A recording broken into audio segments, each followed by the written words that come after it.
The opinions and views expressed by individuals during this broadcast are their own and may not be the opinions of this network, their group, or other organization they may be involved with.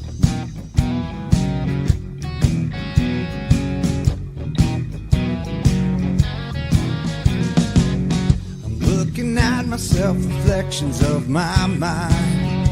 It's just the kind of day to leave myself behind. So gently swaying through the fairyland of love.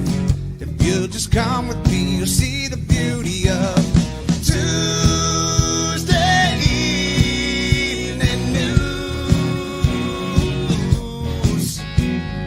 Tuesday evening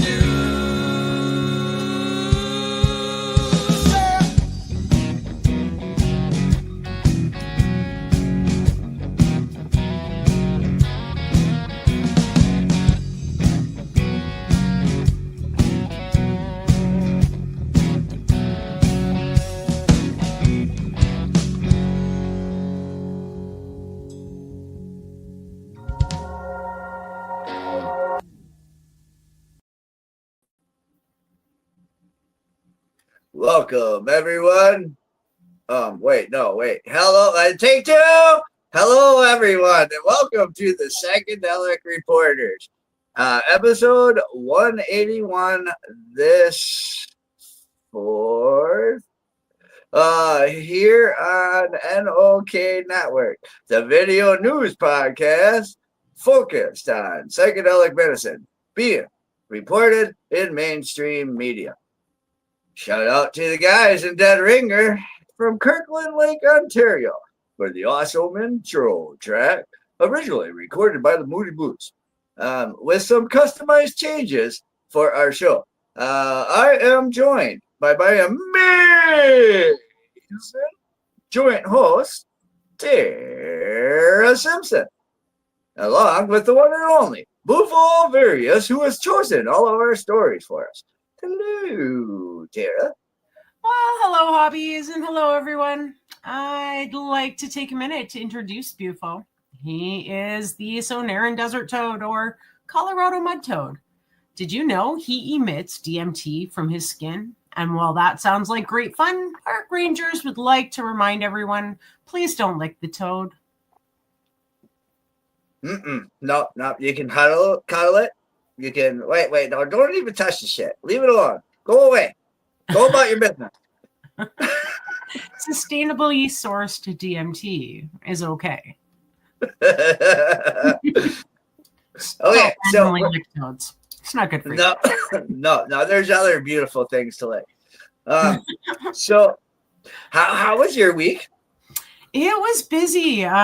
Definitely had a lot of stuff on the go, from, random outside cleanup to leaf cleanup to running errands, meal preps, because my boyfriend had surgery about 4 weeks ago now.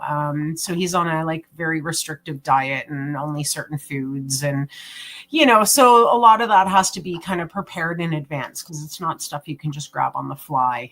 So I've been doing a lot of stuff here, even reorganizing my studio / workshop room, just there's always something on the go. So today is, show day, and then the rest of the week, again, I've got things on the go. I've got my daughter. I'm trying to help her get her storage area in tip-top shape so that, we can clean out her spare room, which will now be the baby nursery because the baby comes in April. So, there's things to be done there too. So if I don't have something on my end on the go, I'm going to be busy helping her get everything just perfect for when her little one finally arrives. So awesome, being busy and whatnot. Bufo was over by the Dab Bar here at the studio. It was complaining that with the federal crack shutdown, that nobody's doing nothing in the world of psychedelics, and he was pulling out the whiskers out of his little big frog belly because he was so where the fuck are the drugs? But let's get into it. So right away, The first article comes out of djournal.com, and it is Daily Journal. Navy veterans U.S. battle PTSD with psychedelics. And this is written by Romain Fonsegraves, AFP. Yeah, suicide is a tragic epidemic among U.S. military veterans, but a new documentary charts how psychedelic drugs offer a glimmer of hope to elite soldiers battling post-traumatic stress disorder and depression. We're not scientists. We don't know exactly what's happening, said John Schneck, who co-directed In Waves and War with his wife, Bonnie Cohen. But it seems like there's something to it, he told AFP. Streaming on Netflix from Monday, the documentary follows 3 retired U.S. Navy SEALs coping with the invisible scars of their many tours in Iraq and Afghanistan. After years spent under enemy fire, the veterans had become trapped on an altogether different battlefield, contending with post-traumatic stress disorder, injuries, depression, and alcoholism. They've been prescribed cocktails of antidepressants, which not only failed to help, but left them with unrecognizable to their loved ones and bring their families to a breaking point in their treatment of their own trauma. Cohen says the trio head to Mexico for an experimental treatment, which offers an unexpected lifeline via 2 psychedelic drugs, ibogaine, extracted from the African shrub, and 5-MeO DMT, derived from the secretions of the Colorado river toad.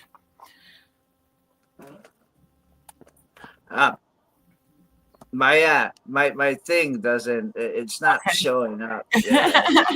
So reboot, it's like a complete reboot. Marcus Capone, a former soldier and subject of the film, told AFP, it kind of brings you back to your truer self before you had any real struggles or real issues in your life. According to his wife Amber, the treatment is bringing hope to the hopeless. With their organization, Veterans Exploring Treatment Solutions, the couple have taken some 1,200 U.S. veterans to Mexico for treatment since 2019. Once there, they can receive substances that are illegal in the United States and in most other countries. By gaining the Capone's trust, the documentary makers were able to infiltrate and spotlight a community where secrecy and moral rectitude are musts. At first, many patients are skeptical about substances historically associated with the excesses of the American subculture. Among them is veteran Marty Roberts, another of the film's subjects. If crazy hippie ass shit helps, if it helps my friends, then maybe I should do it too, he says with a sigh in one scene from the film. His transformation is one of the more dramatic. The documentary shows Robert groaning with nausea and breaking down in tears from the drugs before emerging with a new perspective on life. These intimate moments are accompanied with animated sequences illustrating the veterans' inner journeys through the dark corners of their unconscious and their deepest wounds. Yeah, it still didn't pull up for me. Okay. Expand. In recent years, the therapeutic potential of psychedelic substances like psilocybin, the active ingredient in magic mushrooms, as well as LSD and MDMA, has sparked renewed interest among scientists for treating depression and addiction. The documentary shows Stanford University researchers intrigued by the veterans' sudden mental improvement after treatment. But it does not delve into exactly how these drugs rewire the brain or the potential dangers. Ibogaine, for example, can damage the heart. We wanted to make an emotional film that drew you in, Cohen said. Also, the studies are really exciting, but they're just at the beginnings. For their part, the veterans hope their stories can convince U.S. politicians to change regulations that currently impede the study on these drugs. We all need these medicines to be researched more, said Marcus Capone. His wife, Amber, said they're not calling for these drugs to be legalized. What we're saying is, let's expand the data. Let's reduce barriers to research so that we can grow the data set and better understand if these therapies are viable, she said. It's a plea that resonates across party lines in the United States. Democrat-led Oregon and Colorado have recently allowed the supervised use of psilocybin.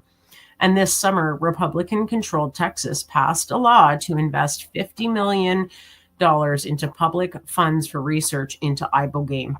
According to the most current data available from the U.S. Department of Veterans Affairs, there were 6,407 veteran suicides in 2022, more than 17 a day. Wow. Yeah, that's it pulled up right at the end, and I was reading along, and I'm like, but I love it down here because, like last week, that's even the senators here in Louisiana are looking at that for the same reason. So if these soldiers and I think first responders were in one of the states, bills as well. If these people start getting medications, I don't know. It's I just feel like that sector then, with their mental health being situated, that sector's I guess quality control of the job would be better because they're getting the treatments they need. Absolutely. And again, like, why can't we have these treatments being offered in a supervised setting across the world and use it as research? If they're willing participants and they've tried everything else and they're at their wits' end, what do they have to lose? If it's, if it improves the quality of the data that comes back that shows this works and they improve, well, then they've lost nothing. If they don't improve, I don't feel it's going to necessarily make anything worse either. Again, with it being supervised and with protocols, I think that this could be achieved everywhere if our governments would just listen. But again, we all know it comes down to patents and dollars, and there's no money in us being healthy, I guess you could say. Right. Well, see, now, okay, the next article comes from npr.org. And this one is one and done dose of LSD keeps anxiety at bay. And it caught my interest because this is written by John Hamilton, and it was very written well, written very well. Yeah, there we go. A rigorous new study finds that a single dose of LSD can ease anxiety and depression for months. The study involved 198 adults with generalized anxiety disorder, or GAD, a disabling form of anxiety that affects 1 in 10 people over the course of a year. Participants who got lower doses of LSD, 25 to 50 micrograms, did no better than those who got a placebo. But the people who received higher doses, 100 to 200 micrograms, responded quickly, a team reports in the Journal of American Medical Association. And so, like, when they are talking 100 to 200 micrograms, your standard tab of acid is 100 micrograms. So that's one tab of acid to 2 tabs of acid is what they're talking about in that realm. So, yeah. By the next day, they were showing strong improvements, said Dr. David Feifel of Kadima Neuropsychiatry Institute in San Diego, one of the 22 centers that participated in the study. And of those improvements held out all the way to the end of the study, which was 12 weeks. It's unclear whether some of the improvement was related to non-drug factors like sensory enrichment in which people were treated, said Robin Carhart Harris, a psychedelics researcher at the University of California, San Francisco, who was not involved in the study. The safety looks good. The tolerability looks good, he says. But where's the depth of the information about the way you delivered this product? Carhart Harris, like many scientists who study psychedelics, believe that successful treatment is more likely if a person has the right mindset when beginning a trip and if the trip occurs in a place with the right sensory environment. And that is so true. Set and setting. So, not your everyday anxiety. Generalized anxiety disorder involves extreme worry or dread that interferes with a person's ability to function. It's characterized by continuous worry, inability to relax, and all the physical manifestations, racing, heart rates, and sweatness. Feifel says it's also frequently accompanied by depression. Current antidepressant and anti-anxiety drugs are inadequate for about half of people diagnosed with GAD. So, 22 outpatient psychiatric research sites agreed to test a proprietary form of LSD called MM120, which comes from the company MindMed. So, I already wrote, the drug is not at all like Prozac or Zoloft, which are among the usual treatments of GAD. This is for something that has very, very distinct subjective experience, Feifel says. What people might call a trip at M120, like other versions of LSD, can alter a person's perception and cause them to see, hear, or feel things that aren't there. In the study, participants were far more likely to improve if they received a dose of MM120 high enough to induce a psychedelic experience. The higher doses also were more likely to lift a person's depression. Wow. Yeah. Yeah, non-drug factors. Psychedelic treatment often involves guides or therapists who help ensure a patient's psychedelic experience is safe and effective. In addition, treatment centers often provide rooms with soft lighting, a naturalistic decor, and music or other sensory stimulation. But in this study, it's unclear whether these environmental factors played an important role in the treatment. The sessions were overseen by 2 dosing session monitors who also provided an education session about the treatment. The sessions were conducted in a private, aesthetically pleasant room, the researchers say. The participants were offered standardized music and eye shades. All of these factors could have contributed to the outcome, Carhart Harris says, but it's hard to tell if they weren't specified in the study protocol and could have varied greatly from one center to another. To not say anything about music listening, for example, when it's been present in virtually 100% of the trials that have been published to date on psychedelic therapy, is an obvious omission, Carhart Harris says. Psychedelic future. The new research represents an emerging trend in psychedelic research. Bigger, more rigorous studies that are more likely to be supported by a pharmaceutical company. Such studies are needed to get psychedelic drugs like LSD, MDMA, and psilocybin approved by the Food and Drug Administration, Feifel says, and giving doctors access to approved psychedelics could revolutionize treatment of psychiatric conditions ranging from depression to PTSD and addiction. Give it a couple of years, and we'll be seeing drugs like psilocybin and magic mushrooms as medicines, Carhart Harris says. A whole mindset shift is going to happen around that. The FDA seems to open that possibility. It has already given MM120 breakthrough therapy status, which is meant to speed up the evolution of promising new drugs. MindMed, for its part, has already launched a pair of phase 3 studies of MM120. The company expects to complete those trials in 2026. How freaking awesome! Yeah, that's really cool. I have a very special interest in LSD because, as I discovered when I started dabbling with it a little bit a couple years ago, more for the mood enhancing effects like microdosing mushrooms does for me, I discovered that it actually kicks the crap out of my migraines in a microdose. And again, this past week, I was in Hamilton at my daughter's. We were working away, and all of a sudden, I got those strobies.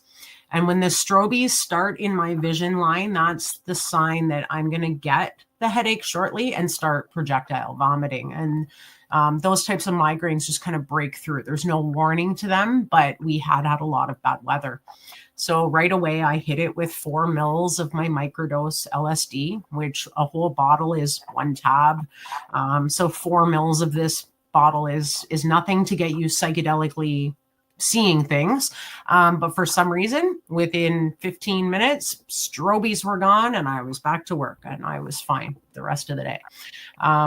Again, 2 years in running. I swear by this stuff. And if it can do that, it can do so much more. It's to be honest with you, that's what other people, when we would talk about your stuff or they would watch the shows, they would feel more comfortable if we did, that because of the I guess the effects of treatment success that people have seen in others, that they made it more, I guess. Absolutely. You've got a whole patient set out there that don't trust big pharma anymore because they've been there, done that, and been through the ringer. And then you have those same people who, for most of their lives, grew up in an era where psychedelics would make you crazy and you'd end up in the psych ward and all this prohibition style information, when in fact these substances are now showing that they're actually helping people in so many different ways. So having a patient testimonial that said, hey, I did this, guess what, I'm still here, and guess what I found, speaks more volume to them than something they read on some commercial for a pharmaceutical. Oh yeah. Speaking about pharmaceutical and ways to get medications, this next article comes out of Unpacked.media, and Unpacked states novel nasal spray delivers psychedelic drugs for PTSD in Israel. Madrigal Mental Care's nano formulation enables nose-to-brain delivery of biodegradable nanoparticles carrying psychedelics such as psilocybin, and this is written by Abigail Klein. Yeah, so this is really cool. I know that a lot of these companies are looking at different, ways to administer these psychedelics. I never would have guessed with mushrooms that they would try and do a nasal spray, but very cool. Israel's biopharmaceutical company, Madrigal Mental Care, is developing a novel nasal spray to deliver psychedelic drugs to the brain for treating and preventing post-traumatic stress disorder. The nanotechnology-based delivery system will be introduced at the Biomed Israel 2022 International Life Sciences and Healthcare Conference in Tel Aviv, May 10th through 12th. It's estimated that approximately 3.5% of American adults had PTSD in the past year. Treatment traditionally includes psychotherapy as well as medications that affect neurotransmitters, serotonin or norepinephrine. The remission rate, however, is high. The experimental spray contains biodegradable nanoparticles encapsulating molecules of psychedelic substances such as psilocybin, the active ingredient in magic mushrooms, ketamine, mescaline, and MDMA. An increasing number of studies point to the advantage of using psychedelic drugs for the treatment of psychiatric disorders such as PTSD, depression, anxiety, obsessive compulsive disorder, and even addiction. With low doses, said the system's inventor, Professor Sintov of the Department of Biomedical Engineering at Ben Gurion University of Negev, BGU. So, due to their powerful effect on the human brain, it is imperative to be able to deliver these drugs in a safe manner and in precise doses, he said. The technology was licensed to Magical Mental Care by BGN Technologies, the tech transfer company of BGU. David Gabe, co-founder and chairman of Magical, said the system provides a significant advantage over common practices in terms of stability and accuracy. So far, the psilocybin does have been tested in inflamed brain cell cultures in lab studies carried out by Professor Shimon Ben Shabbat for BGU's Department of Biochemistry and Pharmacology. Oh, man. Yeah, we're currently beginning preclinical trials with rodents with the aim of achieving efficacy and safety approvals in order to begin first in human clinical trials next year, said Gabe. There's a vast need for better treatments for post-traumatic stress disorder and other mental disorders, noted Galit Mazoun, Perlmutter of BGN Technologies. We have filed a patent application to protect this unique approach. And that's the end of that. So when they say inflamed brain cell cultures, is that a way? I took the shit myself and thought it was safe. Hard to say, right? Hard to say. No, that's cool. That's nasal medication. I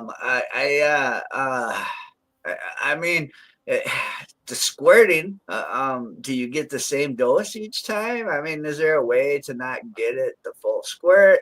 I mean, I guess so many different questions now in that form of, I guess, entry into the body. Right.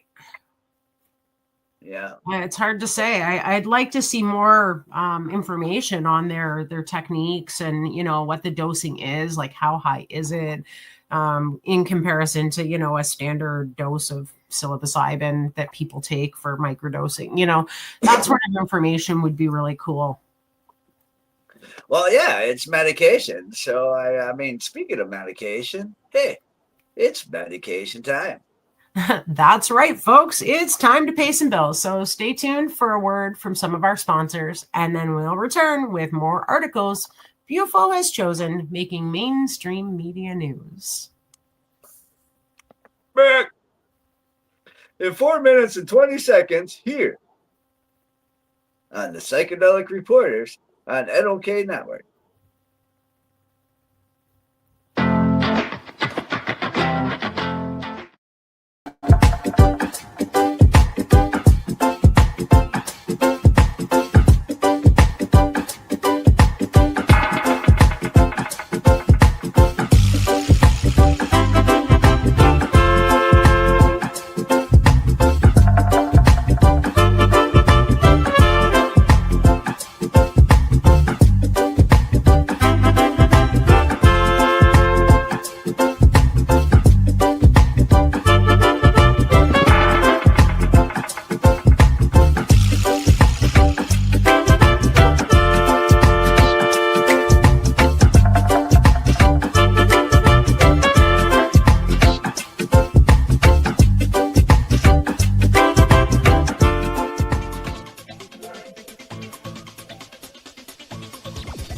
Advertising space available at NOK. Contact us for a rate sheet at knocknetwork.com.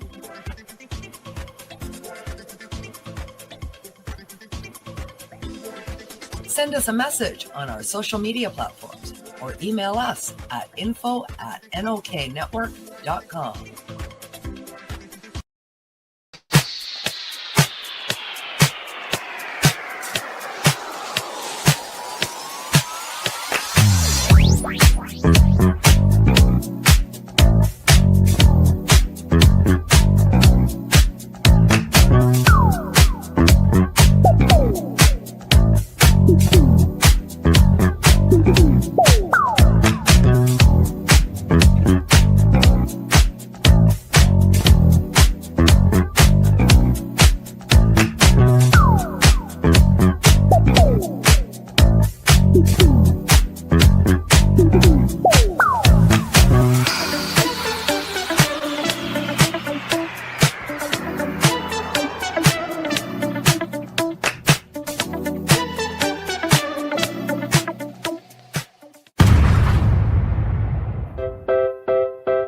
Join us for NOK Network monthly specials, 12 months a year.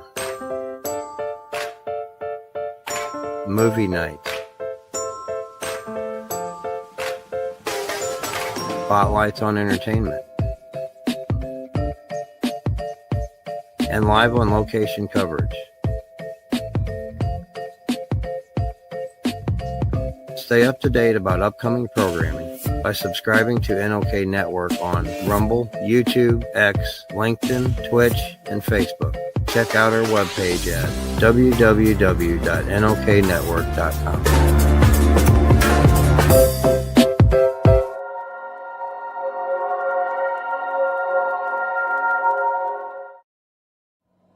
Hey, hi, my name is John Mark, aka Sublimator Warrior, and I would like to welcome you to Smoke Signal in Tyndinaga. One dab make your whole dome drip sweat. One dab make the homies all dip set. One dab, only really need one dab. One dab. Smoke Signal is a medical dispensary where you can get all your products and needs. Start vaping a whole bunch. Might just start laying up the blunts. God. Ooey, ooey, gooey, that's a sticky dab. Sticky dab. Might just have to put this one on Instagram. Go and hold it in, feel it in your ribs. So come and check us out in Tyndinaga. 55 Highway 49 in Tyndinaga. It's on the res, and we're open from 10 a.m. to 8 p.m. 7 days a week.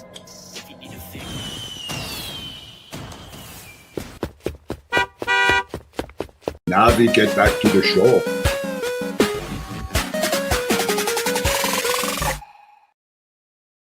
And we're back from our medication session here live on Psychedelic Reporters here on NOK Network. We have another set of stories coming at you from the realm of psychedelic medicine. So let's get at it. Holy shit, I'm high from that break. Oh, anyways. Okay. Our next article comes out of Wesh.com. And the WESH2 states magic mushrooms for postpartum depression treatment. Florida researchers running trials. And written by Ellen Campbell, the anchor. Yes, this is really interesting. Researchers at the University of South Florida are conducting clinical trials to explore the potential of psilocybin, a component found in magic mushrooms, as treatment for postpartum depression and other mental health disorders. Tracy T., founder and CEO of Mums on Mushrooms, said, "We greatly misjudged and misprioritized the mental health of mothers in general, and we've gotten a lot of it wrong." Her group educates women about magic mushrooms and psilocybin, focusing on how they can help mothers deal with trauma or depression. T emphasized the potential of microdosing and magic mushrooms, as well as magic mushrooms as an emerging solution, although she acknowledged it may not be suitable for everyone. Studying it for postpartum in particular is like a no-brainer for me, she said. Health researchers at the University of South Florida are investigating whether psilocybin can help treat major depressive disorders, postpartum depression, and other conditions. Dr. Ryan Wagner, who was involved with the research, said, what we are eventually trying to move towards are these medications that can be Food and Drug Administration approved, just like any other medication you might take.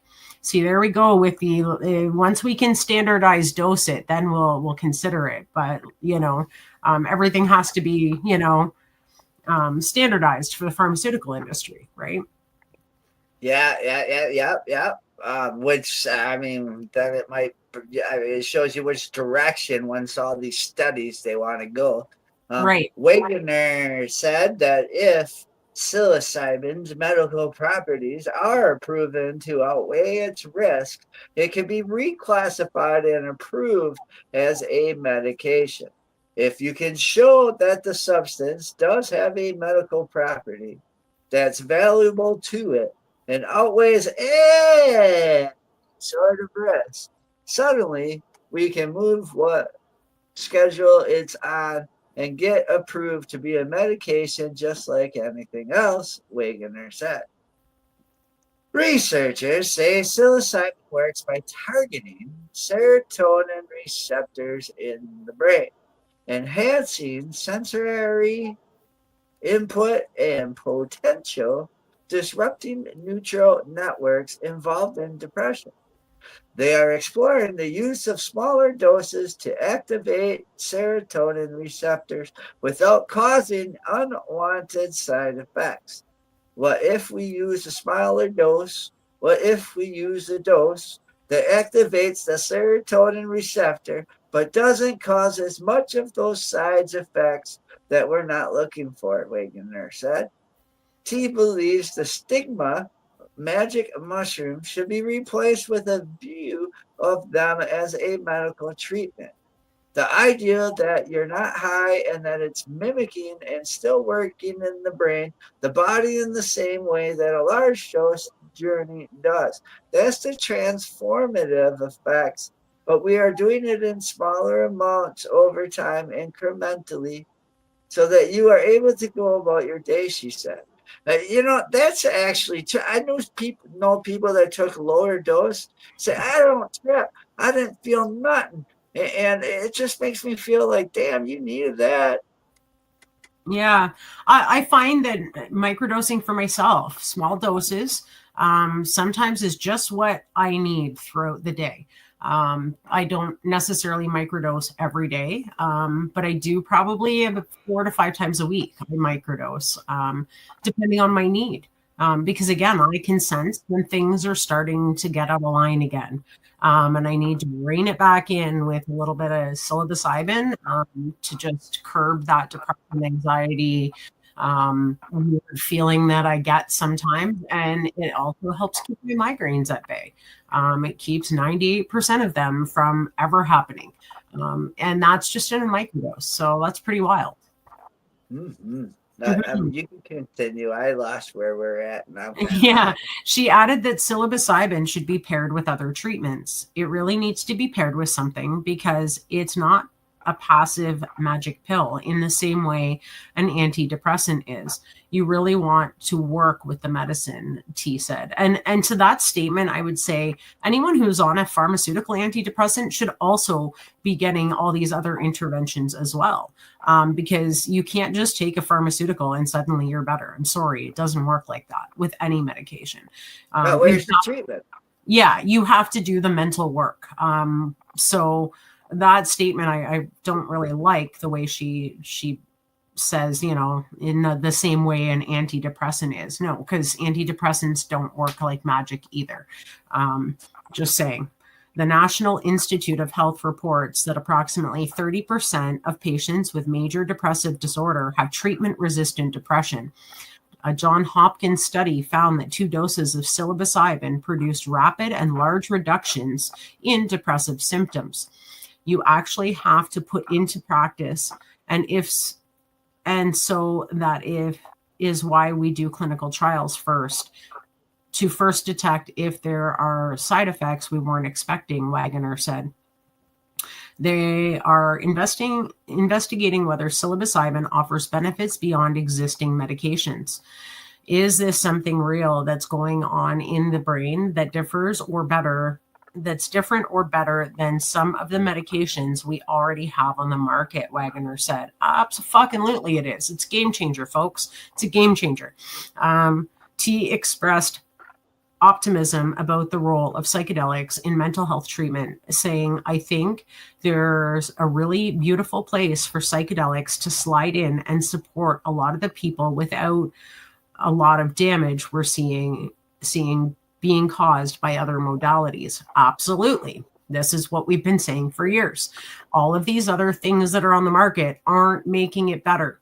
In most cases, it's making it worse and leading to a whole other slew of health problems. So that being said, magic mushrooms remain illegal in Florida, classified as a Schedule I controlled substance at both the state and federal level. Possession of psilocybin mushrooms is a felony with significant fines, probation, and potential prison time. Florida has also banned mushroom spores, despite them not containing psilocybin. Wagner said clinical trials will continue with more data and research being collected to potentially achieve FDA approval in the future. We'll speed that research up, folks, because, we ain't getting any younger over here. Just saying. So Kennedy is at his home state is Florida. So with him being like this dude of Department of Health, do you think some of that is his influence with this party?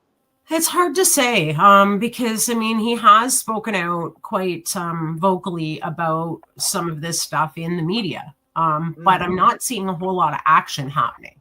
I hear a whole lot of words being said, as we do with any politician anywhere in the world, but we don't see the actual steps being taken and pushed through to make this change.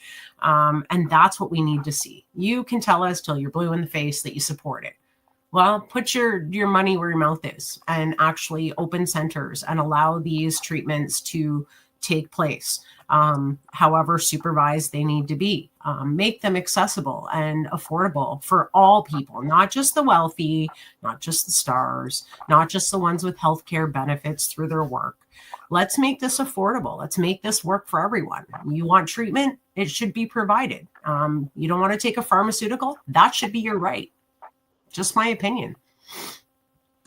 Amen. PhoenixNewTimes.com does a study, Arizona study of Jedi mind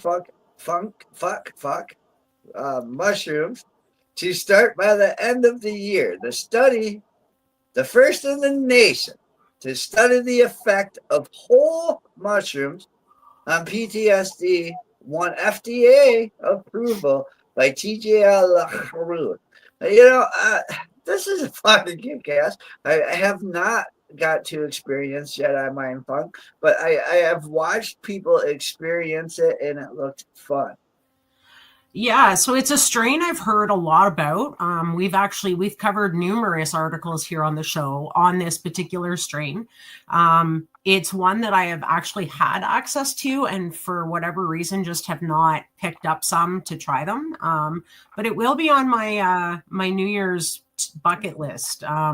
I have a list of strains that I've been kind of wanting to try and might be able to get my hands on. So stay tuned for that in the new year, folks. I'll have some time over Christmas to play around. So that is my goal because I have heard great things about this strain. And I really like that this study is being done with whole mushroom. It's not being altered. It's not being extracted. It is literally whole plant therapy. So that's kind of different than some of these others that have extracted it or turned it into a nasal spray and, standardized dosed it.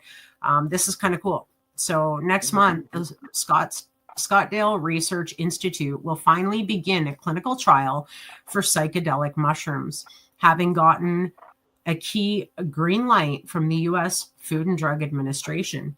The trial, which is partially funded by $5 million in taxpayer money allocated by the Arizona legislature and Governor Katie Hobbs in 2023, will be the first in the nation to use whole mushroom rather than isolated psilocybin molecules, placing Arizona at the forefront of psychedelic research.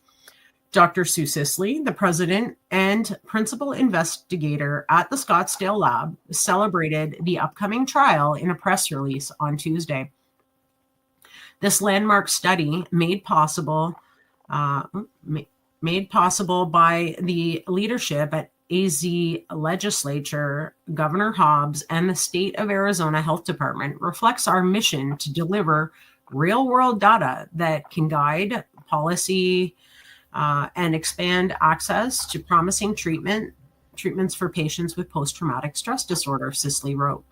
Previously, the Food and Drug Administration took the magic mushroom trial off hold in March, a crucial step in getting it up and running. The FDA has not responded to a request for comment on the trial's approval. The lab has also received the go-ahead from the Institutional Review Board and now needs only a final stamp of approval from the Drug Enforcement Administration. However, Sisley told Phoenix News-Times that she expects that to come in the next few weeks. The study will split 24 test subjects into 3 groups consisting of 8 firefighters, 8 police officers, and 8 military veterans, to test the therapeutic efficacy of whole mushrooms for patients with post-traumatic stress disorder. Sisley said several hundred people of those backgrounds contacted her office, expressed interest in participating in the study. They realized that nothing that the system has offered them so far has really helped them, Sisley said in an interview. A lot of them have the courage to raise their hand and admit they have post-traumatic stress disorder or depression. But then they enter a mental health hamster wheel where they just get pummeled with tons of medications that often don't really work. And again, that's what we've been saying. Yeah. SRI will choose to study participants from among those who reached out, weeding out those who don't meet the study's criteria. For instance, patients can't have received ketamine treatment or used psychedelics in the past year. Sisley said she hopes to have chosen the participants by the end of November and start dosing patients in December. How it will work. Studying the effect of the whole mushroom is what makes SRI study unique and what makes it trickier to organize. Mushrooms are more complex and contain more than just psilocybin, particularly a mix of alkaloids and tryptamines that work together synergistically to exert effects on a person. Sisley said that at a state psilocybin research advisory council meeting in March. The name of the mushroom strain is Jedi Mind Fuck. The strain was chosen by Sisley's team after 14 mushroom growth cycles and 40 official tests on their mushrooms. During a panel at the Multidisciplinary Association for Psychedelic Studies conference in June, Sissy jokingly explained that she picked the name mostly because I enjoy writing this on government forms. Sisley said. Each participant will take 30 milligrams of psilocybin in the form of 4.5 grams of whole mushrooms, which are grown at the lab's facilities under a DEA license. That will soon be enough we think, to treat their illness and get them on a path to healing, Cicely said. I don't expect one intervention to put PTSD into remission, but we hope it will least open their mind to the possibilities of healing. Wow. Yeah. Funding the study garnered bipartisan support when it was approved in 2023, including from then state Representative Kevin Payne, a Republican. Payne, who now serves in the Arizona Senate, expressed his pleasure with the study's approval in SRI's press release. Arizona is proud to lead the way with this pioneering study, which reflects our commitment to evidence-based, responsible exploration of new treatment options for patients in need, Payne said in the release. The release added that healthcare and clinical research company Elyria Health will provide operational support for the trial.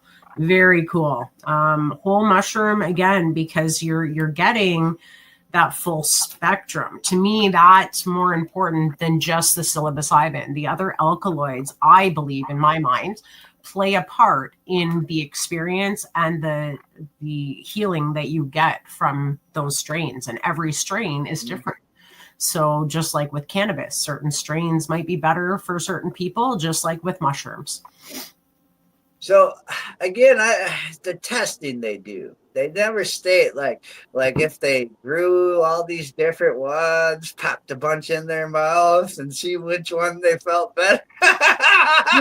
Right. You got to kind of wonder about the people that selected that strain. Are they like doing some of their own hands-on like testing, kind of like what I do before I will allow someone else to consume a strain that I may carry? I've already taken it at least once or twice because I need to know what the experience was.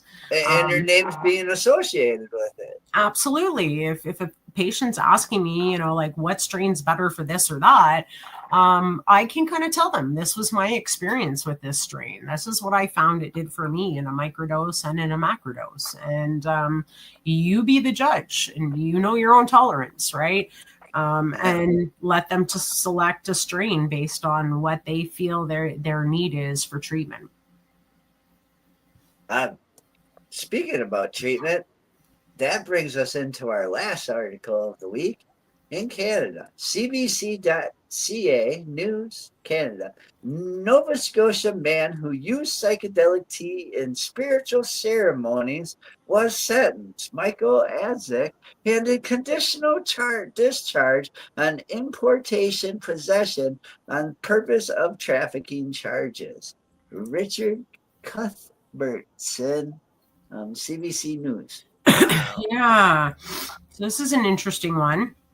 A 52-year-old Nova Scotia man charged with drug offenses linked to spiritual ceremonies he held at his rural home using a hallucinogenic brew from the Amazon will avoid a criminal record in the case so long as he follows a 3-year probation order.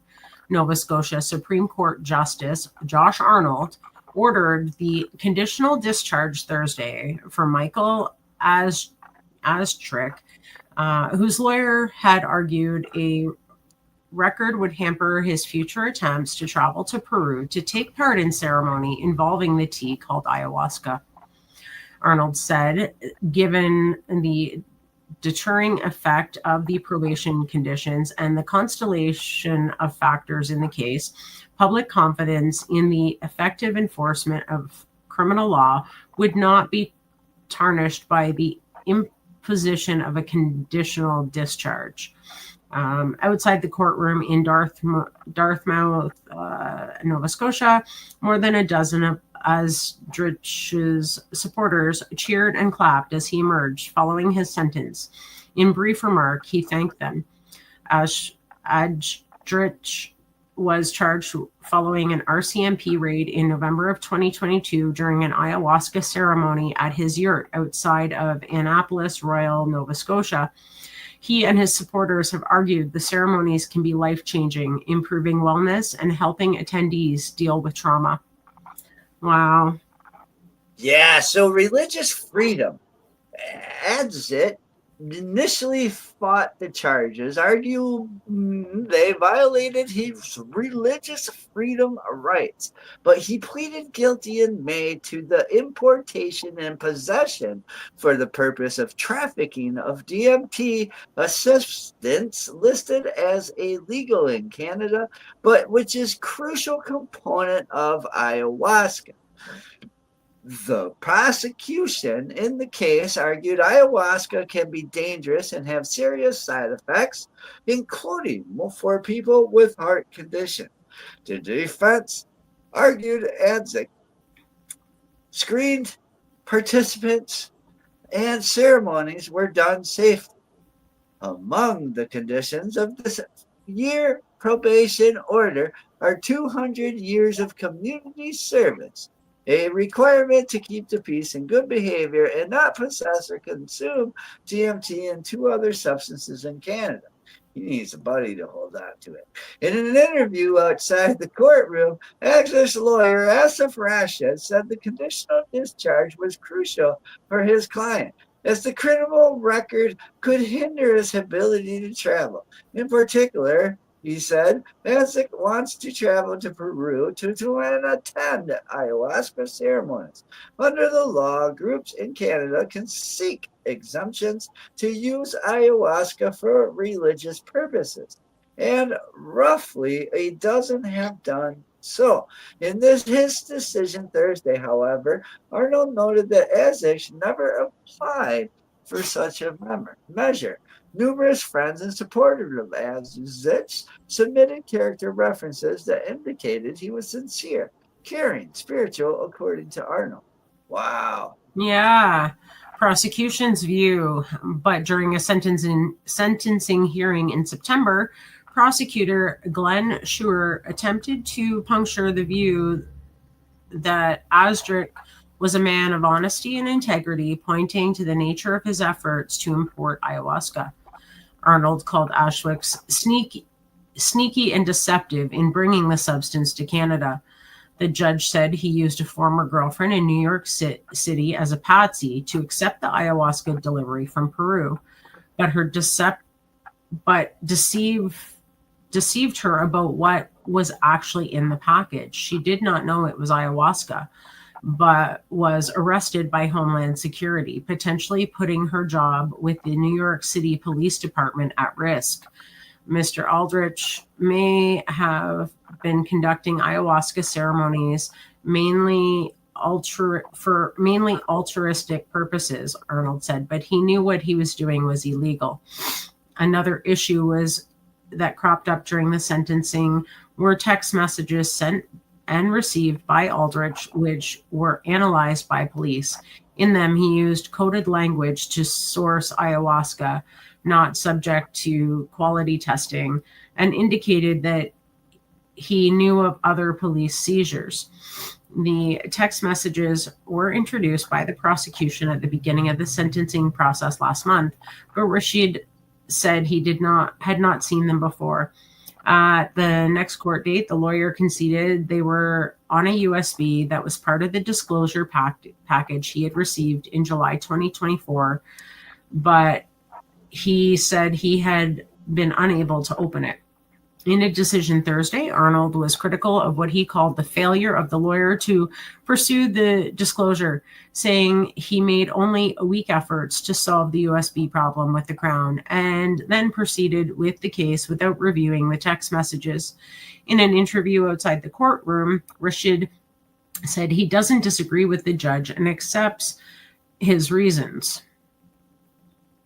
And that is it.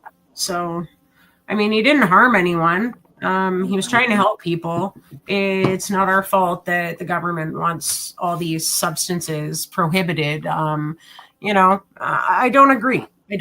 He shouldn't get any sentence. It was done for religious health reasons. But right. You don't want a watcher, a babysitter, to be a human. So hopefully he relooks to get it as a spiritual. Like, because did they say in Canada you could do it, get a spiritual license or permission? An exemption, yeah. Huh. Well, Okay, so where are we time? Okay, so that brings me to this right here. Thank you for joining us here on Psychedelic Reporters on NOK Network. And for tuning in to our video podcast on NOK Networks and Rumble and YouTube pages, as well as our social media sites. That's right, folks. We hope you've enjoyed your update today of mainstream media coverage of psychedelic news and medicine advancements from around the globe. Many thanks to our sponsors, and to my joint host, Tara Simpson, and to Bufo Various for choosing our stories, and to you, the listener, for joining each week on Psychedelic Tuesday. Let's hear from Den Ringer again, from Kirkland Lake on the way, and let's thank Kim Cooper for scrolling the news and getting high in the back while we entertain. Thanks, Kim. Good night.